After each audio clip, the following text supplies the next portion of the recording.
Hola, ¿qué tal? Buenas tardes. Hoy es 13 de abril del 2020, son las 4:03 de la tarde.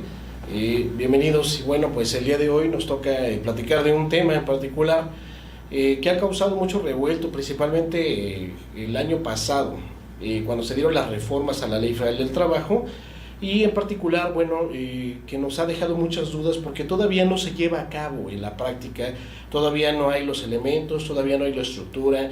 Es más, ni siquiera las autoridades todavía como para que lleven a cabo el procedimiento mismo y la implementación de este y tengamos de alguna manera pues resultados ya palpables, ¿no? Sin embargo, pues es algo que nos ha generado mucha duda en el ámbito del derecho de trabajo principalmente y bueno, pues vamos a comentar el día de hoy precisamente sobre él. Todo esto, como decíamos, derivado precisamente de la reforma que tuvimos el año pasado, ¿no? Ahora bien, para nosotros,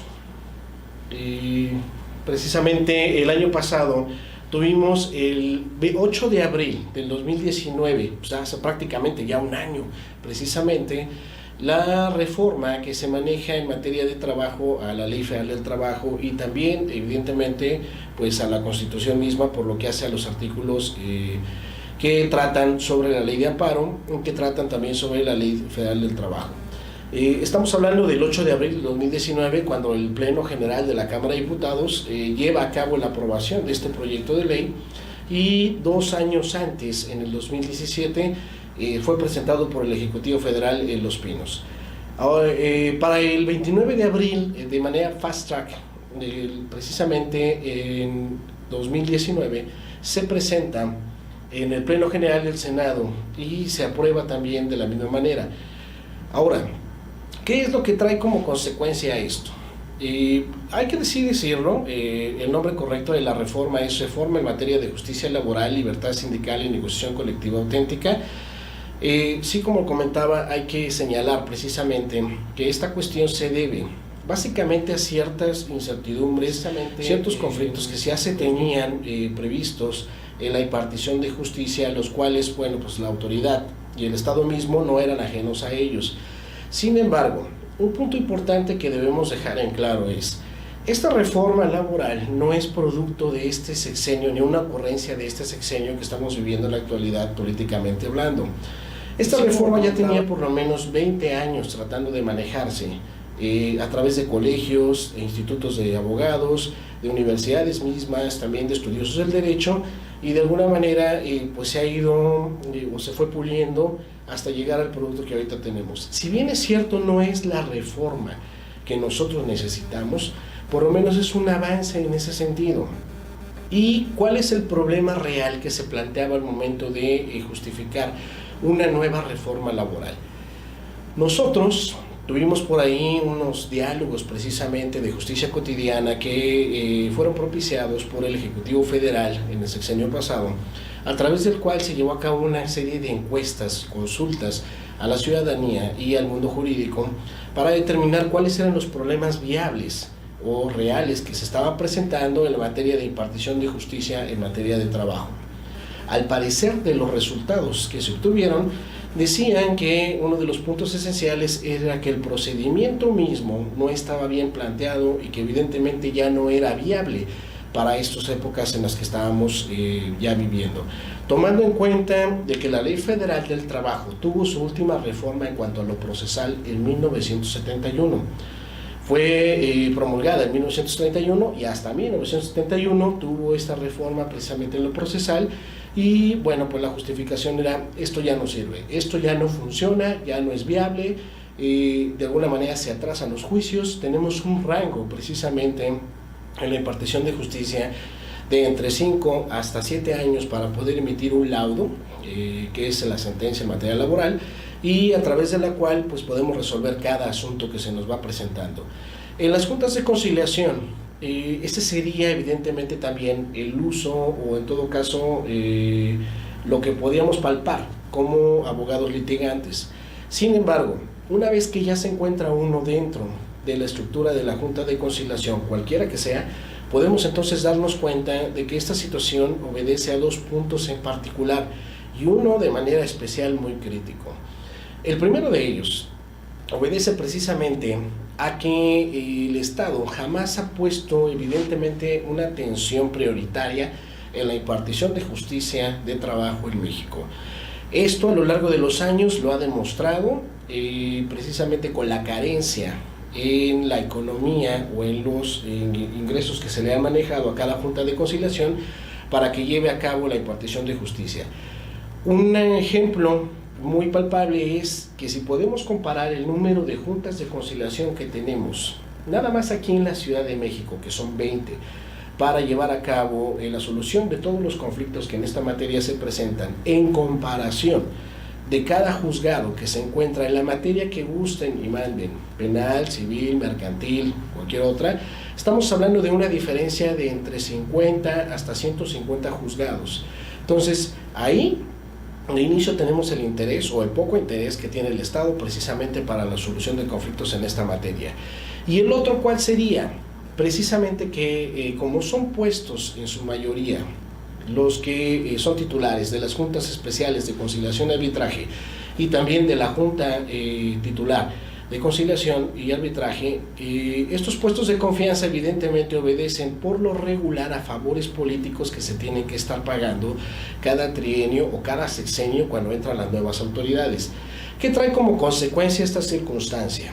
Pues que la gente que se presenta precisamente como presidentes de juntas de conciliación, presidentes titulares, incluso algunos representantes también, tanto de trabajo como de capital, los procuradores de trabajo, los procuradores titulares, los directores y encargados del área de inspección de trabajo, entre otros, evidentemente sea gente que no está preparada, ni conoce del medio, ni conoce la funcionalidad, evidentemente, de la autoridad en la cual en ese momento ya se encuentra como titulares.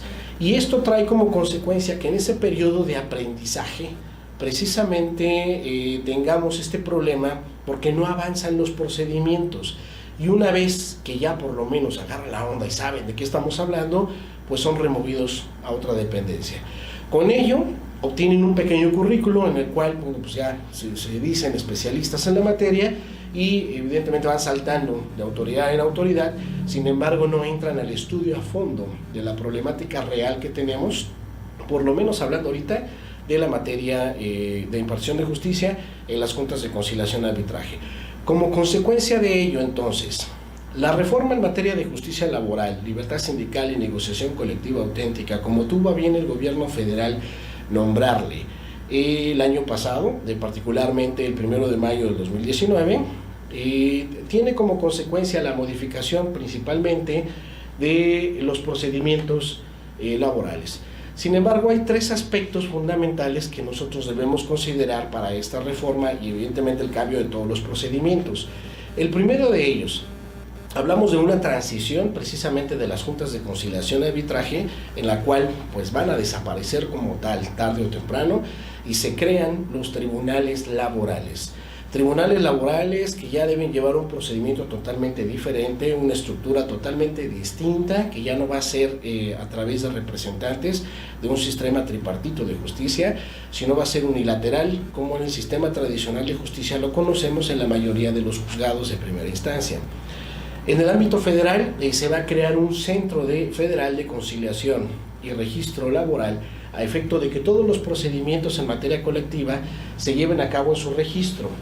¿Para qué? Para que todo lo colectivo sea concentrado precisamente por esta autoridad y así el Estado, federalmente hablando, tenga ese control sobre las tomas de notas, o lo que conocemos hasta el día de hoy como tomas de nota, que el día de mañana van a ser certificaciones de las directivas sindicales, que tenga también el control de los contratos colectivos, ya sean locales o federales, y que tenga también todo el contrato y todo el control y manejo de los reglamentos interiores de trabajo. Entonces, hasta que tengamos estas autoridades en el 2022 en competencia local y en el 2023 en materia federal, pues entonces no podemos hablar de estos procedimientos nuevos, pero también, evidentemente, habría que manejar la creación de unos nuevos centros de conciliación en materia local que van a permitirnos de alguna forma ya hablar de nuevos procedimientos para que nosotros ya tengamos entonces que estar litigando, que manejan la solución de conflictos en otro ámbito, en otra competencia totalmente distinta a la que el día de hoy conocemos. Esta reforma laboral de la que estamos hablando nos toca 3 puntos en particular en cuanto a los procedimientos, los cuales pues vamos a entrar precisamente a su estudio, y el primero de ellos es uno sencillo que marca el artículo 49 de la Ley Federal del Trabajo, donde se nos establece precisamente el procedimiento a seguir cuando el patrón no se quiere sujetar precisamente al arbitraje y no quiere o se niega a la reinstalación de uno de sus trabajadores cuando se encuentra en 5 supuestos específicos, de acuerdo al artículo 49. Si es un trabajador que laboró con él menos de 1 año, si es un trabajador que fue contratado por tiempo determinado, si es un trabajador de confianza, o bien si es un trabajador de los que llamamos al día de hoy trabajadores del hogar, porque antes eran domésticos, ahora son trabajadores del hogar, o es un trabajador que tiene una relación tan estrecha con el patrón que no permite la reinstalación, entonces se puede negar válidamente el patrón precisamente a la misma y tendrá que seguir el siguiente procedimiento conforme al artículo 49. Ya lo tenemos ahí en pantalla y bueno, pues es un pequeño esquema que elaboramos para que nosotros tengamos una idea precisamente de qué es lo que se debe seguir.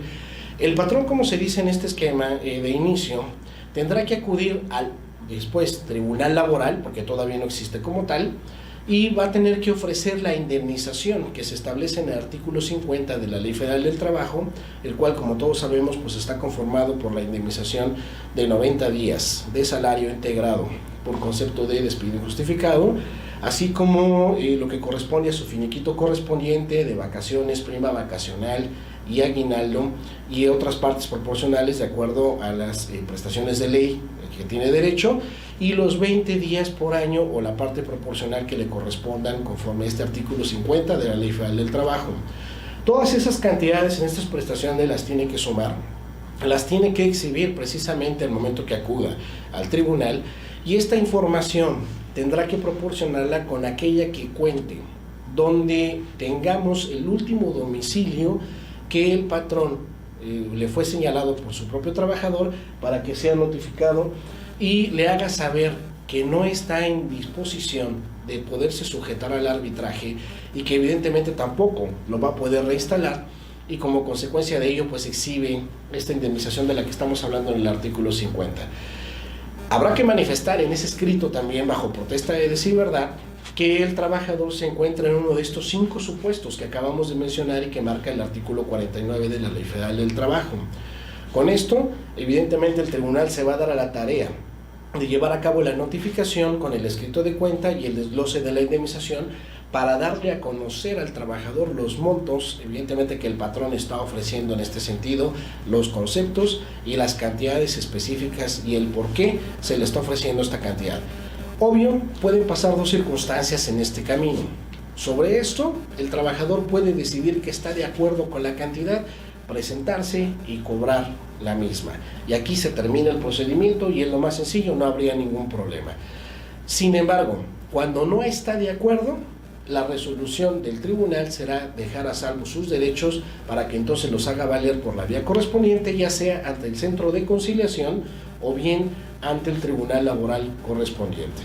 De esa manera pues se emite la resolución en cualquiera de estos 2 sentidos, oyendo al trabajador una vez que se le pongan a su disposición este tipo de cantidades. Por el otro lado, pueden suceder 2 cosas en particular. Primero, que el trabajador no se encuentre dentro de estos supuestos que acabamos de señalar, los 5 del artículo 49 de la Ley Federal del Trabajo. Si el tribunal laboral se percata de esta circunstancia, entonces tendrá en el acuerdo primero señalado que el depósito no surte su efecto, el depósito de las cantidades que nosotros ya señalamos con los conceptos que hemos mencionado de prestaciones mínimas o prestaciones de ley, y asimismo se dispondrá de la cantidad que evidentemente el patrón puso a disposición del tribunal para ejecutar la sentencia. Entonces se va a tomar nada más para llevar a cabo el cálculo correcto y entonces sí llevar a cabo la ejecución en el embargo correspondiente y se cobran las cantidades que de acuerdo al tribunal laboral tiene que ser lo que deba pagarse al trabajador. En otro supuesto, si se encuentra el trabajador dentro de los puntos del artículo 49, los 5 supuestos que ya habíamos señalado, pero el monto resulta insuficiente. Entonces se va a condenar al patrón a las diferencias e intereses para que en un momento dado la cantidad que depositó pase a favor del trabajador, más la diferencia que puede ser en un momento dado ejecutable a favor del mismo. Obvio, este procedimiento se pretende que sea muchísimo más rápido, se pretende evidentemente que sea lo más adecuado para los casos específicos, reitero, de que no se lleve a cabo la reinstalación del trabajador por estas circunstancias conforme el artículo 49. Vamos a hacer un corte y regresamos en un momento. Muchas gracias.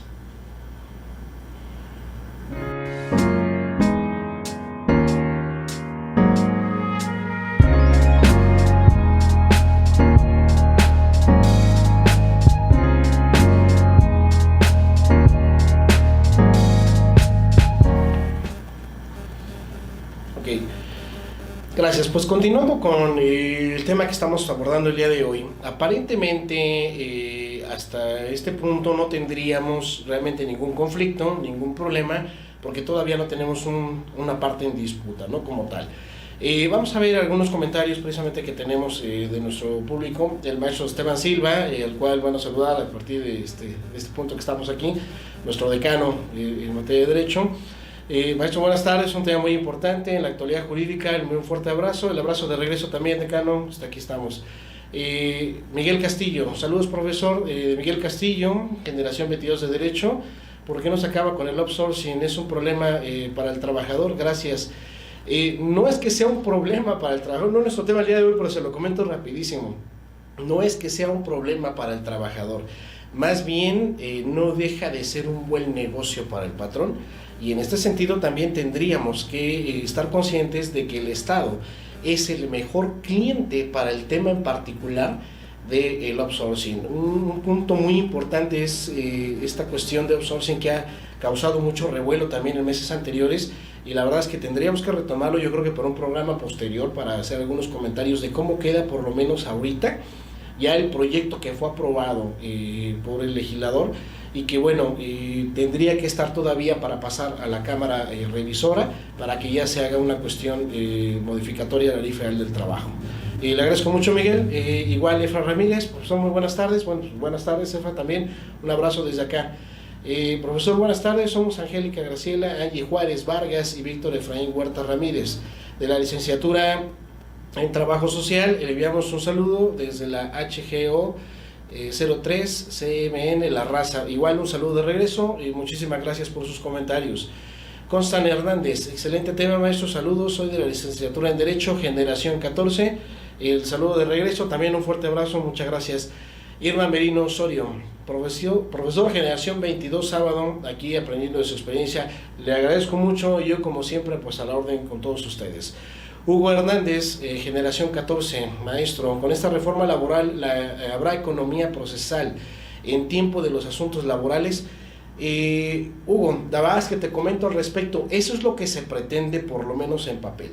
Yo lo veo muy difícil, como muchos de ustedes saben, yo en la actualidad me encuentro desempeñando labores en la Junta de Conciliación y Arbitraje de la Ciudad de México, como representante de trabajo también. He estado de fuera como abogado litigante, sé los problemas internos que tiene la Junta de Conciliación, sé los problemas hacia dónde vamos con esta reforma laboral. Lo que se pretende se oye muy bonito en cuanto a acortar los tiempos. Sin embargo, hay que ser honestos. Esta cuestión en cuanto al problema de la impartición de justicia que no hemos logrado hasta la fecha, que se lleve a cabo en tiempo y forma, y mucho menos que también sea una justicia pronta y expedita, no es propio de la materia laboral, es propio de todo el sistema judicial, porque también el Poder Judicial local y federal tiene ese tipo de problemas, y el problema esencial, valga la redundancia, es que a veces en este tipo de reformas no se atiende a las circunstancias reales de la que se enfrenta evidentemente la autoridad para poder llevar a cabo su solución o la emisión de sus juicios, de sus laudos o sentencias en particular. Entonces, esperemos que sí, la verdad es que le apunta el gobierno federal a terminar todo este rezago que se tiene, que en la actualidad hablamos de 150,000 expedientes más o menos en materia local, nada más aquí en la Ciudad de México, y de poco más de 500,000 de expedientes en materia federal en la Junta Federal de Conciliación y Arbitraje, ¿no? Eso sin tocar la ola de demandas que se vienen terminando este periodo de pandemia, que se estima sea, y yo creo que es muy bajo el porcentaje, en un 35% adicional a lo que frecuentemente se viene recibiendo en las oficialías de partes común de todas las juntas de conciliación. Pero pues esperemos que sí, que así sea. Le agradezco, Hugo, un abrazo desde aquí también, muchas gracias. Tere Cruz, excelente tema, maestría en Derecho Familiar, bueno, le agradezco también el comentario, aquí estamos para servirle. Betty Soto Ceja, profesor, mil gracias por este programa, nos será de mucha utilidad, mil bendiciones también para usted, muchas gracias, saludos, Betty Soto, generación 16 de sábados. Aarón Garrido López, saludos, profe, generación 22 sabatino, también saludo de regreso, muchas gracias. Y finalmente Luis Eugenio Pérez, saludos, maestro Álvarez Ferman, muy interesante el tema y se ilustra con bastante explicación. Le agradezco mucho también, le mando un abrazo desde aquí. Continuando con este punto en particular, ya pasamos el primer pequeño procedimiento que se lleva, aunque no tenemos todavía, como decía, una parte en conflicto, una parte contraria con la cual podamos llevar a cabo un procedimiento ya en forma. Hablamos precisamente de un Centro Federal de Conciliación y Registro Laboral. Centro Federal de Conciliación y Registro Laboral, que es una nueva autoridad para nosotros, que todavía no está en funciones, hay que decirlo. Esto en los transitorios de la ley hasta el 2023 ya tiene que echarse a andar, ya tiene que funcionar como tal. Aunque vamos a pasos agigantados y a la Secretaría del Trabajo ya le urge que esté funcionando esta circunstancia del Centro Federal de Conciliación y Registro Laboral, y que tiene principalmente tres puntos que debemos observar. Primero, es un organismo público descentralizado. Segundo, goza de personalidad jurídica y patrimonio propios, también, como lo vemos aquí en pantalla. Y tercero, tiene una función conciliatoria preponderante. Por lo tanto, este Centro Federal de Conciliación y Registro Laboral va a ser también de las veces conciliatorias en primera instancia en materia federal. El segundo punto que sería importante, como lo decíamos, va a tener como consecuencia la función registral de todas las asociaciones y organismos sindicales, así como los contratos colectivos y reglamentos interiores de trabajo, y por lo tanto la concentración y manejo total por parte del Estado federal de la parte colectiva en materia de trabajo. Asimismo, va a llevar a cabo la verificación de que en todos los procedimientos sindicales se cuente con un porcentaje de representación por parte de los sindicatos para exigir la firma del contrato colectivo de trabajo o la revisión del mismo, o en un momento dado también incluso la titularidad, que es la administración del contrato, que ya se encuentra con otro sindicato en una empresa en particular. De esto tendrá que emitir una constancia que le llaman constancia de representatividad. Y bueno, pues la parte importante aquí es que en una primera instancia van a manejar precisamente la parte conciliatoria, pero a nivel federal. ¿Qué va a pasar en esta materia en la parte local o estatal? Tenemos también que van a llevarse a cabo la creación de centros de conciliación locales, como se está manejando ahorita en pantalla, de acuerdo a los nuevos artículos 590E y 590F de la Ley Federal del Trabajo. Estos centros locales de conciliación y arbitraje, de acuerdo a los transitorios de la reforma, entrarán en funciones precisamente en el 2022, nivel federal 2023, así lo marca la legislación. ¿Qué va a tener similar al Centro Federal de Conciliación y Registro Laboral? Bueno, ambos precisamente van a llevar a cabo lo que ya tenemos aquí en pantalla, se denomina en la nueva Ley Federal del Trabajo, o en la reforma a la Ley Federal del Trabajo, el procedimiento de conciliación prejudicial. Por ahí establecemos los artículos del 684A al 684E, y la verdad es algo pues muy novedoso. En materia laboral siempre hemos tenido esta parte conciliatoria de inicio, sin embargo, bueno, pues en todo este procedimiento se crea, yo siempre lo he dicho, un Frankenstein, se toman algunos datos por ahí de materia penal, otros datos también en materia familiar o del Poder Judicial, y se hace algo totalmente sui generis. Esto va a ser nuevo para todos, para las autoridades, para los abogados litigantes y también para los mismos trabajadores y las mismas empresas que van a ser pues, obviamente los clientes y los involucrados en este tipo de procedimientos. Este proceso o procedimiento de conciliación prejudicial que establece la Ley Federal del Trabajo ahora como requisito indispensable, inaludible y forzoso para tener que acudir ya a los tribunales laborales, tiene ciertas cuestiones que será necesario, bueno, pues en todo caso puntualizar. Primero, es evidente, como ya lo dijimos, que antes de acudir a los tribunales debamos asistir al centro de conciliación para solicitar este procedimiento conciliatorio. Atendiendo a la reforma constitucional que se tuvo en el 2017, cumplieron la palabra de los legisladores y establecieron que la conciliación tendría que ser un requisito obligado y previo antes de acudir al procedimiento ante los tribunales laborales. Yo he criticado esta circunstancia en muchas ocasiones porque es ilógico tratar de obligar a alguien a conciliar cuando uno de los elementos fundamentales o características esenciales de la conciliación precisamente es la voluntad de las partes para querer llegar a un acuerdo. Sin embargo, bueno, así se establece, ya se hace de manera obligatoria. ¿Y qué requisitos tenemos entonces para poder pisar el centro de conciliación o el Centro Federal de Conciliación y Registro Laboral y solicitar esta audiencia en el procedimiento de conciliación prejudicial? Pues son muy sencillos. Evidentemente, como lo ven en pantalla, tendríamos que señalar nuestro nombre completo, nuestra CURP, nuestra identificación oficial y nuestro domicilio. Y si no tenemos correo electrónico, la misma autoridad nos puede abrir uno denominándolo en este procedimiento buzón electrónico. ¿Por qué?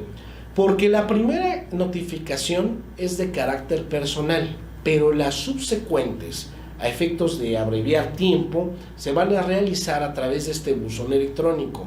Entonces, si lo manejamos, si lo tenemos, tendríamos que proporcionárselo a la autoridad para tener estas notificaciones, o bien ellos mismos van a elaborarnos o van a crearnos un buzón electrónico para efecto de estas subsecuentes notificaciones. Asimismo, y por obvias razones, tendremos que darle a conocer el nombre de la persona, el sindicato o la empresa que se va a citar y el domicilio donde lo podemos encontrar. Y también, por consecuencia, el objeto de la cita. Si es como trabajador, ¿por qué me despidieron? Si es como sindicato, porque tengo algún problema con el patrón y no, a lo mejor no cumple el contrato colectivo. Si es con el patrón hacia el trabajador, porque a lo mejor ya incurrió en alguna causal del artículo 47 y bueno, pues antes de despedirlo como debe ser o aplicar el procedimiento de rescisión, pues lo cito en el centro de conciliación para llegar a un acuerdo o cualquier otra circunstancia que se presente. Por lo tanto, esto no es exclusivo de iniciarse por el trabajador. Puede ser, como ahí se indica, el trabajador, el sindicato o la empresa, dependiendo quién tenga el problema y el que esté solicitando obviamente la intervención del centro de conciliación.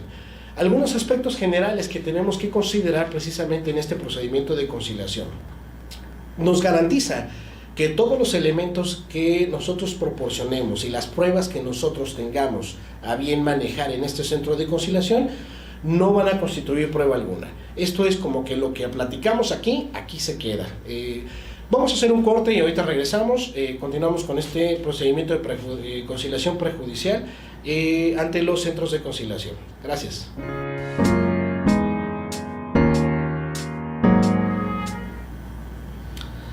Muchas gracias. Ya continuando con nuestro tema, estábamos hablando de algunos puntos generales. Antes que nada, vamos a leer algunos mensajes que tenemos por aquí también.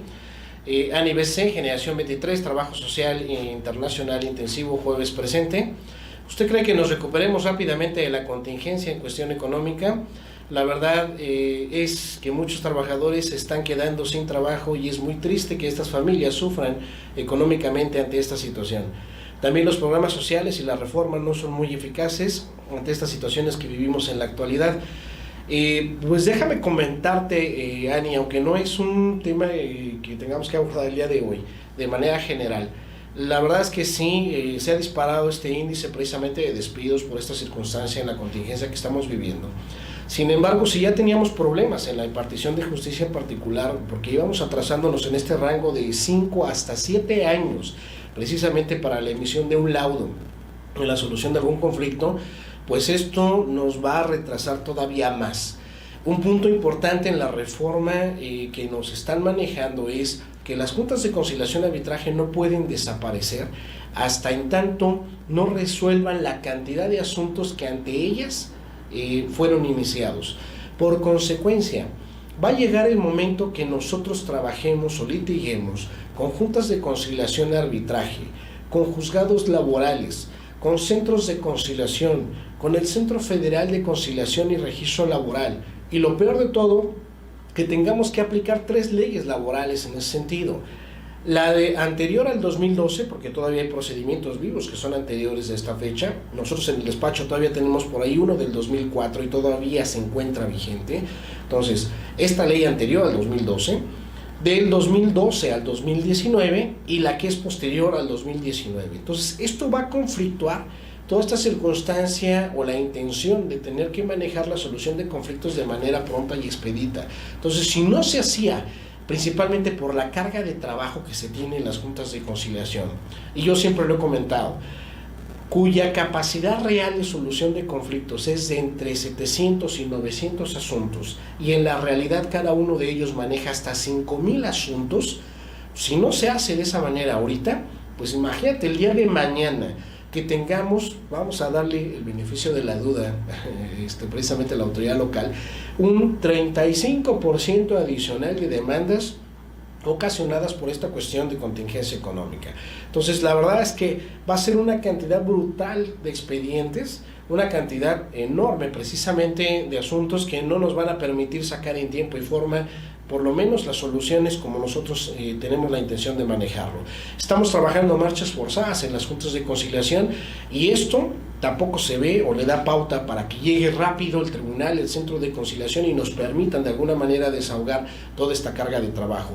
Y tampoco van a poder ellos intervenir en estas cuestiones que son iniciadas en un sistema tripartito como hasta el día de hoy se maneja en la Junta de Conciliación y Arbitraje. Entonces, espero que no colapse esta cuestión del sistema en la impartición de justicia laboral, pero sí estamos a un paso de ello por la carga de trabajo, la desatención que tiene el Estado hacia las juntas de conciliación y en tercera, por esta cuestión de también la falta de capacidad de los titulares que tenemos en muchas de las ocasiones. Pero te agradezco mucho el comentario, estamos para servirte. Gabriel Rivera, buenas tardes. La situación actual por la pandemia pondrá a prueba la nueva Ley Federal del Trabajo. Gabriel Rivera, TS Generación 23. Pues no es que la ponga a prueba, básicamente nos pone a prueba nosotros ahorita, todavía con este sistema que nosotros tenemos en las juntas de conciliación. Reitero, todavía no está en funciones el centro de conciliación a nivel local que está proyectado para el 2022 y el Centro Federal de Conciliación y Registro Federal que está proyectado para el 2023. Entonces, estamos hablando de 2020. Todavía le corresponde a la Junta de Conciliación tener que resolver todo este tipo de cuestiones o de trabajo. Estas situaciones que se nos están presentando, donde hay reducción de salarios, donde hay despidos injustificados, donde hay implementación del salario mínimo por un periodo de 30 días como indemnización por esta cuestión de emergencia sanitaria, cuando no es una cuestión precisamente de contingencia sanitaria como lo maneja la Ley Federal del Trabajo, nos trae muchos problemas de interpretación, muchos conflictos, pone entre la espada y la pared al patrón evidentemente, y esto, como te comento o les comento a todos, va a traer como consecuencia una cantidad importante precisamente de asuntos que si ya tenemos ahorita en camino 150,000 expedientes en la Ciudad de México, pues nada más con otorgar el 35% más, imagínense qué cantidad de trabajo es. Y no podemos, evidentemente, con el trabajo y el Estado, lamentablemente, es lo que menos le interesa. Esa es la realidad que hemos vivido hasta el día de hoy. Pero bueno, esperemos que no sea para tanto, esperemos que el fatalista sea yo y no la realidad que estamos viviendo. Pero bueno, te agradezco mucho, Gabriel, es el comentario que te puedo hacer al respecto. Y seguimos con Eugenia Martínez. Es un tema muy importante, sobre todo para que los empleados conozcan sus derechos, ¿sí? Evidentemente, ese es uno de los problemas principales que tenemos en esta materia, ¿eh? Desconocemos realmente cuáles son nuestros derechos, ante quién acudir, qué hacer y cómo resolverlos. ¿Cuál será la expectativa de los empleados y trabajadores? Si se continúa con la pandemia hasta junio, Híjole, laboralmente hablando, yo sí puedo comentar precisamente que tenemos o estamos al borde de una crisis porque las empresas también no pueden soportar mucho este periodo. Para empezar, el de un mes, y después no sé si se prolongue hasta junio, pero todo indica que por lo menos a lo mejor el mes de mayo sí se amplía también esta cuestión de emergencia sanitaria y por lo tanto la suspensión de labores. No sé cuánta empresa esté en posibilidad evidentemente de poder soportar esta situación sin que se le pueda autorizar el manejo precisamente de la implementación de la indemnización de un mes de salario mínimo, como consecuencia de que la autoridad ya decrete como tal una contingencia sanitaria y no una emergencia sanitaria, que sí, a diferencia de muchos de mis colegas, hay que decirlo, no es lo mismo, traen efectos similares, pero no es lo mismo y nos pone en otra perspectiva totalmente diferente, y por eso la crisis y el nerviosismo que se está viviendo principalmente en el sector empresarial. Pero bueno, te agradezco mucho, Eugenia. Des York Roch, es importante conocer del tema y sobre todo la importancia de los trabajadores del hogar, ya que son parte del sector laboral, los cuales se encuentran olvidados, pues se encontraban en mucho. Ahorita se ha hecho un buen esfuerzo precisamente en la reforma laboral, ya tienen ciertas canonjías, dentro de ellos precisamente el seguro social, que ya tiene que ser obligatorio para cada uno de ellos, ¿no? Dentro de otras cosas que en su momento pues podríamos tocar en particular, pero sí es un sector que por mucho tiempo estuvo olvidado, ahorita ya se volvió a ver. Sin embargo, las circunstancias ahorita de todos los problemas que estamos viviendo pues no nos permite voltear nada más para allá. Es lo del outsourcing, es lo del trabajo en el hogar, es precisamente la crisis en el empleo, es el retraso en la impartición de justicia, es la falta y la capacidad del Estado para poder observar precisamente que existe un rezago laboral y que no se está manejando bien los asuntos, y son infinidad de temas que podríamos tratar en materia de trabajo, y este solamente es uno de ellos, pero tienes mucha razón por lo que toca precisamente a los trabajadores del hogar.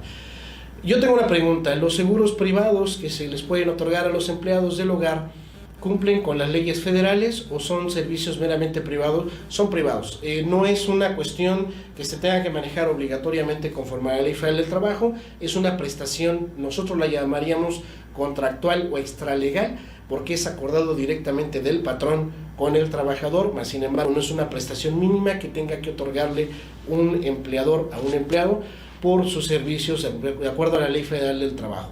Muchas gracias, Des. Constable Hernández, maestro Benjamín, ¿qué va a pasar con los empleados que los están descansando por la pandemia? Híjole, nos estamos viendo mucho al tema, pero son dudas razonables. La verdad es que, ¿qué va a pasar con ellos? Es un despido injustificado.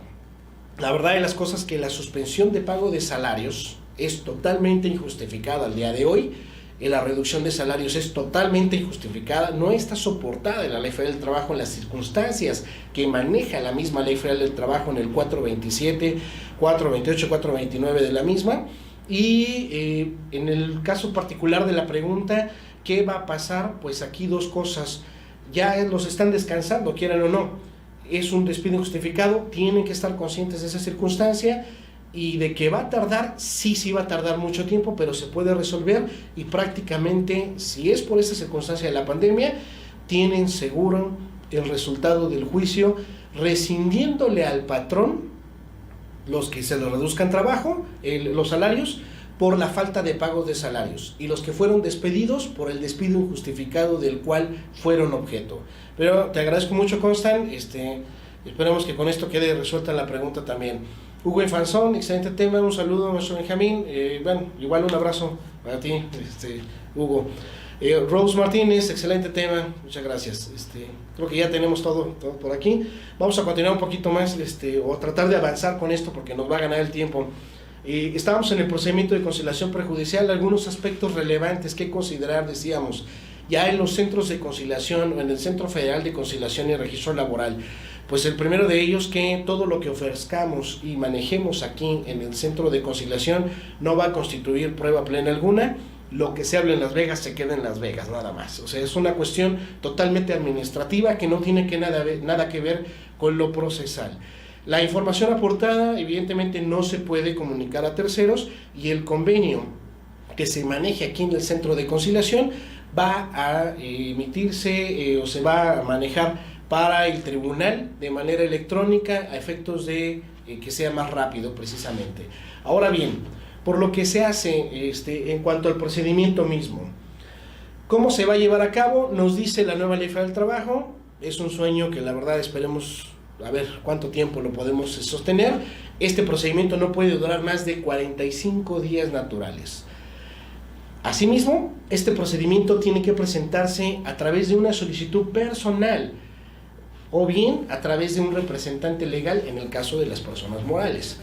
La solicitud evidentemente puede hacerse por comparecencia, puede hacerse por escrito o puede hacerse por vía electrónica. Se va a privilegiar que sea evidentemente por la vía electrónica porque esa es la intención por parte de la autoridad, que sea más rápido. Vamos a quedarnos aquí, vamos a tener un corte y ahorita regresamos. Muchas gracias.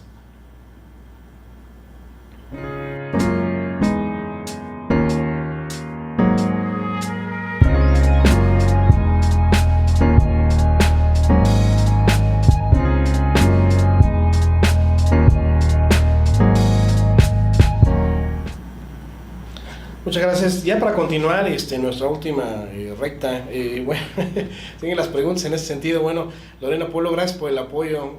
No, pues igualmente muchas gracias, Lorena, aquí estamos para servirte. Esmeralda García, ¿qué es lo que hace que un caso sea de prioridad y no dejarlo almacenado?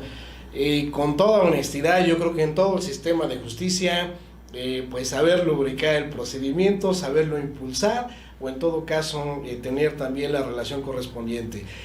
Aquí se litiga con mucho colmillo, con mucha maña también, con mucha experiencia, pero como en todo litigio también se litiga con conocimiento, se litiga con relaciones. La primera parte o lo esencial es la imagen también que tenga un abogado y bueno, la materia laboral no es la excepción. Entonces son muchas circunstancias que deben tener o conjugarse para que un asunto de alguna manera también no es que sea prioritario, sino que el abogado también sepa impulsarlo, sepa estar ahí, sepa estar insistiendo y no se atore en las diferentes etapas y precisamente tarde demasiado. Solamente la notificación, después las pruebas, el desahogo de las mismas y ya irnos a las diversas etapas hasta obtener la sentencia o en esta materia, pues el laudo que nosotros tenemos como resolución final, ¿no? Pero bueno, a eso habrá que platicarlo en un momento dado ya con el abogado en un caso particular y si hay atorado por ahí un asunto, pues habrá que ver por qué no avanza, ¿no? Elizabeth Moore, profesor, y si los empleados de gobierno, estará sustentado aún los sueldos. Y si son empleados de gobierno, estará sustentado aún los sueldos. Estamos en la misma circunstancia. Vamos a recordar que la Ley Federal del Trabajo, Elizabeth, se aplica supletoriamente para los trabajadores al servicio del Estado o los que son beneficiados por el apartado B. Sin embargo, no hay una circunstancia específica en la Ley Federal de Trabajadores al Servicio Burocrático que determine esta circunstancia de la pandemia como lo existe en la Ley Federal del Trabajo. Por lo tanto, aplicaríamos las reglas de la Ley Federal del Trabajo de manera supletoria. Entonces, no hay tampoco justificación como para separarlos, para reducir los sueldos en este momento, o como lo están haciendo malamente también algunos titulares de otras, de unas dependencias, pues para pasar la charola correspondiente por esta circunstancia de una pandemia. No existe el fundamento jurídico como tal. Seferino Eduardo Tobar. Buenas tardes, docente Benjamín. Una pregunta. ¿Cree usted que conciliación y arbitraje ya debe ser independiente y que igual al 100% lo maneje el Poder Judicial, Suprema Corte de Justicia de la Nación, y no el Estado? Siento yo que ya rebasaron los asuntos. Como comento, esta circunstancia no es un problema de estructura. La verdad de las cosas es que el sistema como está establecido en las juntas de conciliación no es malo, y se los digo yo que estuve como 20 años más o menos como abogado litigante, ya llevo 5 como autoridad dentro como representante de trabajo, y estar precisamente en esos dos lados me ha permitido darme cuenta que el problema no es el sistema, el problema es la falta de atención por parte del Estado, la falta de interés que se tiene en la solución de conflictos laborales y también evidentemente la cantidad de funcionarios que son de estructura, directivos y gerenciales, que no tienen el conocimiento ni están preparados precisamente para llevar a cabo el manejo de estos asuntos. Entonces, ese es el problema real con el que nos estamos enfrentando. Pero pues, te agradezco mucho, Seferino, y tenemos por ahí una más. No, ya estamos ahí. Ok, gracias. Continuando con el procedimiento de conciliación, nada más puntos rápidos que tendremos que manejar para que ya lo podamos terminar. Este procedimiento, como decíamos, se plantea que sean 45 días naturales, no más. Se puede diferir las veces que sea necesario, sin embargo este periodo de 45 días no nos permite que sea evidente muchas las ocasiones en que se tenga que diferir. ¿Qué trae como consecuencia el iniciar el procedimiento de conciliación? Pues también que la prescripción de 60 días que tenemos para poder demandar un despido injustificado se ve interrumpida mientras se lleva a cabo este procedimiento de conciliación. Y si hubo acuerdo conciliatorio, evidentemente se lleva a cabo el manejo del convenio respectivo. Si no lo hubo, entonces se le otorgará al promovente una constancia de no conciliación para que con ella acuda al tribunal laboral y evidentemente inicie su procedimiento de primera instancia, pero ya pasó forzosamente por esta cuestión prejudicial. Ahora bien, la notificación se reduce en los términos, son 5 días para que se presenten y habrá para la parte exhortada una multa de hasta 100 UMAS en caso de que no se presente. Si la parte que promueve no se presenta, evidentemente se archiva el procedimiento por falta de interés. Se puede auxiliar a la parte promovente o al actuario, en este caso van a ser notificadores administrativos, a que lleve a cabo la notificación a la otra parte, sí, a través de fotografías, a través de croquis o planos, o incluso llevándolo para que lleve a cabo la notificación correspondiente. Y un punto esencial que para mí es muy criticable en este sentido: el trabajador puede acudir solo o acompañado de un abogado o persona de su confianza. El patrón podrá hacer lo mismo. ¿Qué va a pasar entonces en este procedimiento de conciliación prejudicial? Pues que se van a presentar todos aquellos muertos vivientes que ya dejamos atrás con la reforma del 2012, donde todos aquellos coyotes y fauna nociva que tenemos en este medio dejaron de litigar ya el procedimiento en la solución de conflictos representando a las partes. Y aquí, al ser solo o estar capacitados o habilitadas las personas de confianza, pues entonces podrán renacer en este nuevo procedimiento y acompañar a los trabajadores para llevar el mismo. Y aquí, déjenme decirles, por lo que se ve, está el verdadero negocio de lo que va a ser el business, precisamente de la materia laboral. El Estado le tira a que por lo menos el 90% de los asuntos sean resueltos en esta primera etapa de conciliación, lo cual no lo creo. Los estudios señalan precisamente que se van a manejar a lo mejor en un 60-70% la solución de conflictos. ¿Qué puede pasar? Dos cosas, como decíamos: que hay acuerdo o que no lo hay y se nos va a expedir la constancia de no conciliación. ¿Se puede no pasar por el centro de conciliación antes de pasar al tribunal laboral? Sí, sí se puede, y hay unas excepciones específicas, que es cuando hablamos de todo lo que es materia de seguridad social, de todo lo que es materia colectiva, de todo lo que es designación de beneficiarios, y evidentemente en esos casos en particular, entre otros, podremos saltar esta etapa conciliatoria e irnos al tribunal. Rápidamente nada más el procedimiento ordinario, porque ya por vía de tiempo ya no podríamos avanzar mucho. En el tribunal, ¿qué es lo que va a pasar? Debemos interponer ahora la demanda, sí, como se está haciendo hasta el día de hoy, pero con ciertas diferencias. La primera de ellas, tenemos que acompañar esta constancia de no conciliación, lo cual es importantísimo y que nos señala que ya pasamos por el centro de conciliación. Ahora tenemos que señalar las pruebas y los elementos para su desahogo también. Esto lo va a recibir oficialía de partes de los tribunales laborales, y en un término máximo de 24 horas tendrá que turnar al tribunal que le corresponda, para que dentro de los 3 días siguientes entonces se lleve a cabo la emisión de lo que hasta el día de hoy llamamos auto de erradicación y se mande a notificar. Entonces el auto admisorio se va a emitir en 3 días y se tendrán 5 días para el emplazamiento. Quiero ver qué tanto se puede sostener esta cuestión de que en 5 días se lleva a cabo el emplazamiento a la parte demandada. ¿Qué puede pasar ahí? Obviamente, 2 cosas. Dentro de los 15 días siguientes o contesta o reconviene. En caso de que lleve a cabo la reconvención, entonces se va a emplazar al actor haciéndole conocer esta reconvención por parte de la demandada y tendrá 15 días para llevar a cabo la contestación de la misma. Si no contesta, se le tendrá por contestado, negando los hechos, y por perdido su derecho a ofrecer pruebas.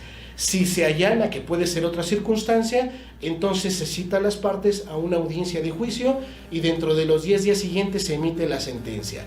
Pinta muy bonito para que sea muy rápido por esta parte de la reconvención. Del otro lado, si se lleva a cabo la contestación, se le notifica al actor para que dentro de los 8 días subsecuentes objete pruebas, ofrezca réplica y ofrezca pruebas en contrario.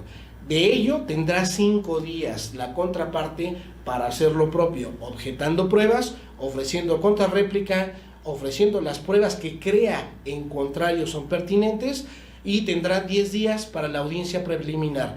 Por lo tanto, ya nos habla el procedimiento de 2 audiencias en particular, una audiencia preliminar y una audiencia de juicio. La audiencia preliminar, como su nombre lo indica, tendrá como objeto depurar el procedimiento y resolver las excepciones probatorias, fijar la litis y evidentemente para las pruebas que requieran una fecha posterior se señalará la misma. De lo contrario, en la audiencia de juicio tienen que desahogarse todas las pruebas para que terminando la misma, dure lo que dure, se abra la etapa de alegatos, se ofrezcan por las partes y se cierre la instrucción. Aquí debe emitirse forzosamente la sentencia por el juzgador. Por lo tanto, lleva 2 partes este procedimiento, una parte escrita inicial y después ya preparando la audiencia preliminar y la audiencia de juicio en su desahogo, una parte totalmente verbal u oral. Por lo que si no está hecho el litigio para todos los abogados, esta cuestión de la oralidad que se va a privilegiar en este tipo de procedimientos tampoco está hecho para todos los abogados litigantes.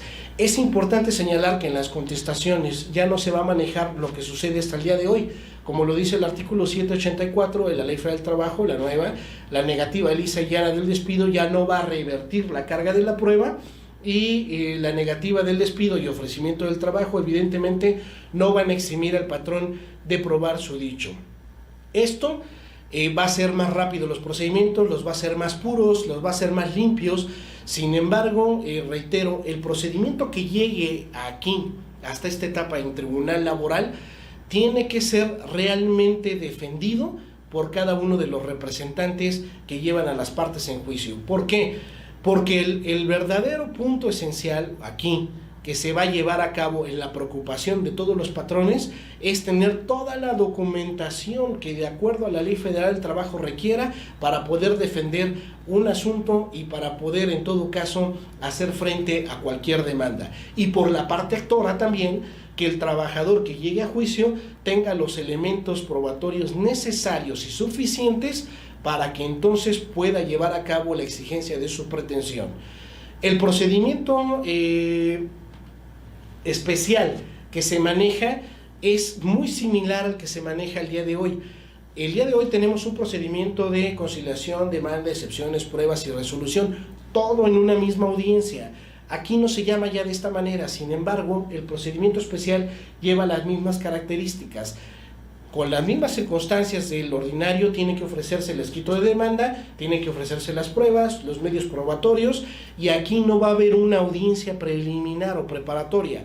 Aquí ya en directo se va a señalar una audiencia en particular para que se lleve a cabo el desahogo de todo en una sola audiencia, se ofrezcan los alegatos y al cierre de la misma, con el cierre de instrucción, entonces se puede emitir la sentencia. En ambos procedimientos, solamente en casos especiales, se podrá emitir la sentencia 5 días o dentro de los 5 días posteriores al cierre de la instrucción. ¿Qué es lo importante en cuanto al procedimiento especial? Que tanto la tramitación como su desahogo va a tener que hacerse en línea. Se va a privilegiar precisamente el sistema electrónico y de esta forma se pretende que sea muchísimo más rápido en la solución de conflictos. ¿Qué otra cosa habría que señalar como importante? El desahogo de pruebas. Estos procedimientos son predominantemente orales. Nada es por escrito. Por lo tanto, el abogado debe tener la habilidad suficiente y necesaria para poder ofrecer las pruebas, desahogarlas, llevar a cabo las confesionales, que ya no van a ser como el día de hoy las conocemos por escrito, sino de manera verbal, con preguntas directas, con preguntas que pueden ser abiertas y que trae una característica muy similar a lo que es el interrogatorio abierto, ya no la confesional como hasta hoy la conocemos.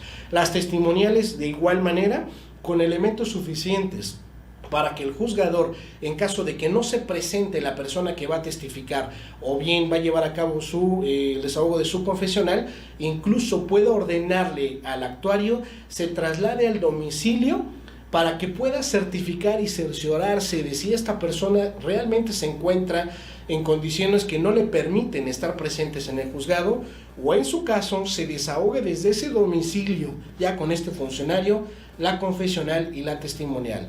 Se privilegia también de alguna manera esta cuestión monitoreada a través del desahogo de testimoniales vía internet cuando se trata de personas que se encuentran en otra entidad federativa y le ordena el tribunal a otro de otra jurisdicción que lleve a cabo en día y hora determinada una audiencia vía internet o en línea, para que de esta manera se desahogue en automático la confesional o la testimonial también y no se esperen a que se traslade a la Junta de Conciliación donde se está promoviendo el asunto y se lleve a cabo el desahogo de esta probanza.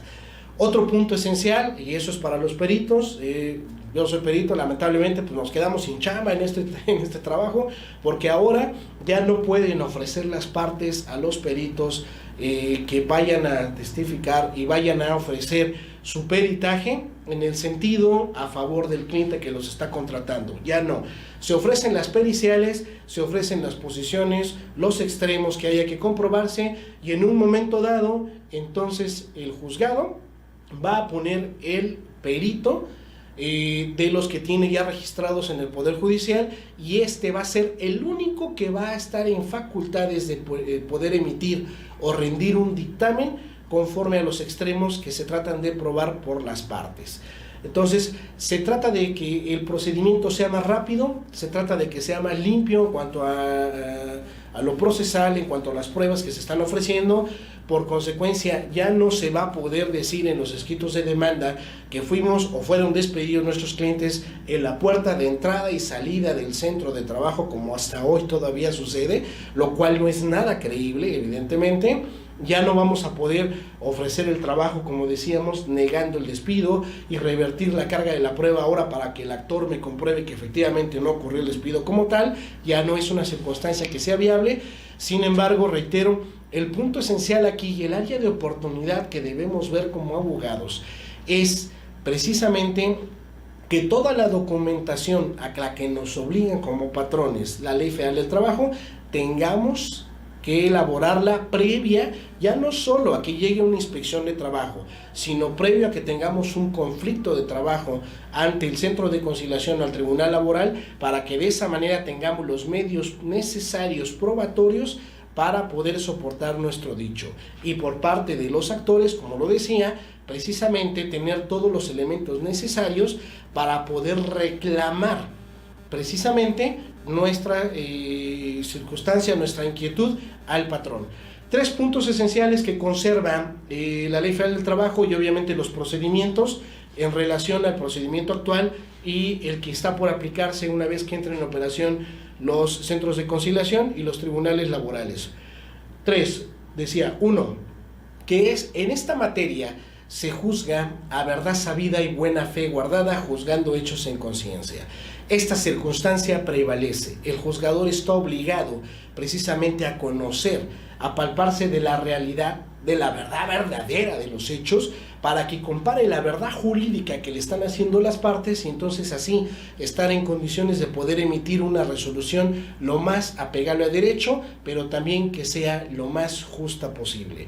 2, se conserva esta circunstancia donde existe la suplencia de la queja deficiente a favor del trabajador, lo que figura que nosotros ya conocemos, donde si el trabajador no fue de alguna manera claro en sus peticiones, en sus reclamaciones, pero del texto de los documentos que va presentando se puede obtener una realidad más obvia o más palpable por el legislador, o se puede subsanar alguna circunstancia, también se maneja en este sentido. Y el tercer punto en particular que en caso de duda al momento de resolver, tanto por los tribunales o bien en caso de llevar a cabo la conciliación por los centros de conciliación, prevalece lo que favorezca al trabajador.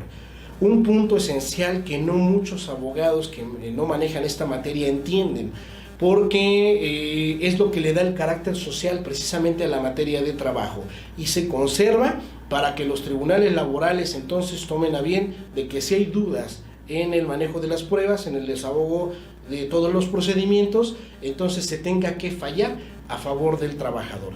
Esto, pues como decía, son las características esenciales de la materia de trabajo y se siguen conservando en estos nuevos procedimientos. ¿Qué otra cosa tendríamos por aquí adicionalmente en cuanto al procedimiento especial? Puntos importantes nada más para dejarlo en claro.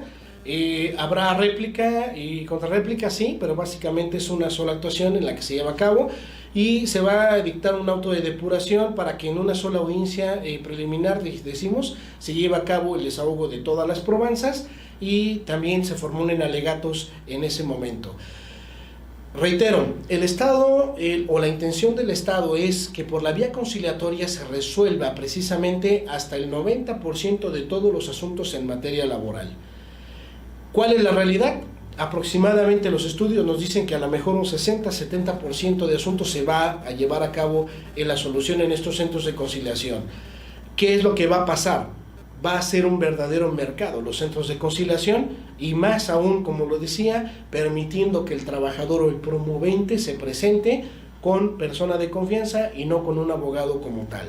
Sin embargo, los procedimientos que ya lleguen a pasar precisamente a tribunales, así de manera rápida lo estuvimos comentando, van a ser procedimientos más puros, van a ser procedimientos más limpios. Sin embargo, no hay tiempo también para que se lleve a cabo una audiencia, por lo cual se deberá tener toda la disposición para que en un día completo se destine a un asunto en particular, ya sea como parte actora o como parte demandada. Y también se le exige que en todas las audiencias, ya sea en el procedimiento ordinario o en el procedimiento especial, se encuentre presente el juzgador. La idea es que tenga esta cercanía con las partes, que conozca el procedimiento, que conozca el conflicto desde el inicio y hasta el final.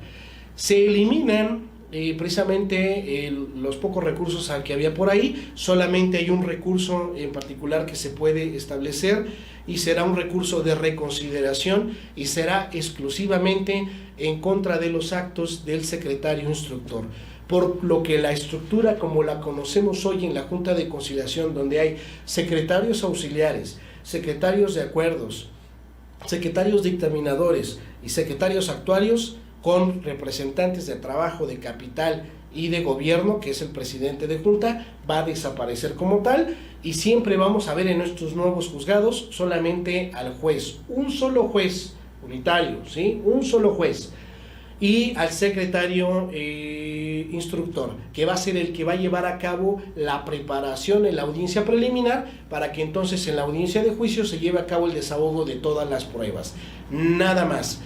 El proyecto de sentencia y la emisión de la misma y la firma de la misma la tiene que llevar a cabo, así como todos los acuerdos que se vayan generando en las diversas etapas en estas dos audiencias, por el mismo juez. Él va a ser el único que va a tener en todo caso el conocimiento del asunto, la valoración y la facultad de poder emitir los acuerdos que se consideren pertinentes al respecto.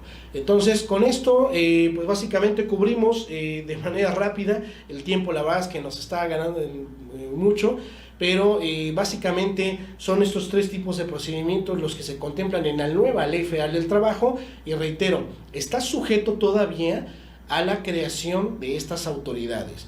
Todavía no existen centros de conciliación, todavía no existe Centro Federal de Conciliación y Registro Federal en materia federal, todavía no existen tribunales laborales, todavía al día de hoy, por lo que hace a las preguntas que estaban ahorita generándose, le corresponde a las juntas de conciliación y arbitraje locales y federales llevar a cabo el conocimiento en la solución de estos conflictos que se están presentando con esta situación de la pandemia y la solución de los mismos en un sistema tripartito como hasta el día de hoy lo conocemos. Sin embargo, es necesario señalar también que para que proceda también esta indemnización de 30 días que les estaba comentando con el salario mínimo por una cuestión de contingencia sanitaria declarada por la autoridad de salubridad correspondiente, tendrá el patrón no solo que dar aviso a la Junta de Conciliación, marca el procedimiento, sino llevar a cabo el desahogo de un proceso por la vía especial conciliatoria, por la vía especial colectiva, para que entonces la Junta de Conciliación acepte o deseche esa solicitud y en su resolución pueda decirnos si procede o no el pago de esta indemnización y por consecuencia incluso la suspensión de los trabajos. Si no es de esta manera, con el simple aviso que se le dé a la Junta de Conciliación no es suficiente como para poder soportar la aplicación no de una reducción de salario, sino de esta indemnización o de la suspensión de los trabajos como lo ha planteado la autoridad. Por eso es que la Secretaría del Trabajo y Previsión Social y la Secretaría de Salud han estado insistiendo precisamente en que se haga la suspensión de labores, pero también que se lleve a cabo el pago total de los salarios que los trabajadores están devengando. ¿A quién dejan entre la espada y la pared, reitero? Pues evidentemente al sector patronal, porque si el trabajador oye esto en las noticias, evidentemente exige el pago de su salario total. Sin embargo, los convenios, reitero y subrayo, que se están presentando con reducción de salario o bien por terminación con causa aparentemente justificada por una cuestión extraordinaria que es la contingencia, no están debidamente soportados, ¿sí? Entonces, espero que quede claro con esta circunstancia. Ya no tenemos preguntas en línea también, ¿no? ¿Está todo bien? Perfecto, pues con esto damos por terminado el programa del día de hoy. Les agradezco mucho, ojalá hubiéramos tenido más tiempo para poderlo presentar con más calma, pero bueno, ya por lo menos les damos un panorama general de cómo vamos a quedar el día de mañana. Esperemos, como decía alguno de los participantes por ahí en línea con sus preguntas, no sea un caos, de verdad esperemos que sea rápido esto. Le tiramos mucho a que sí haya de verdad una justicia pronta y expedita, pero pues es un sueño que al día de hoy por lo menos todavía es inalcanzable. ¿Sí? Muchas gracias, que tengan buena tarde y bueno, pues no salgan de casa, esa es la recomendación, ¿no? Hasta luego.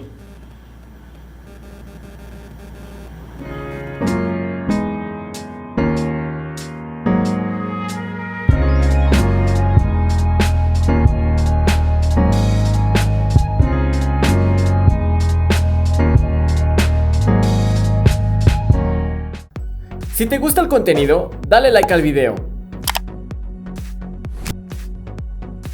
Suscríbete y activa las notificaciones presionando la campana.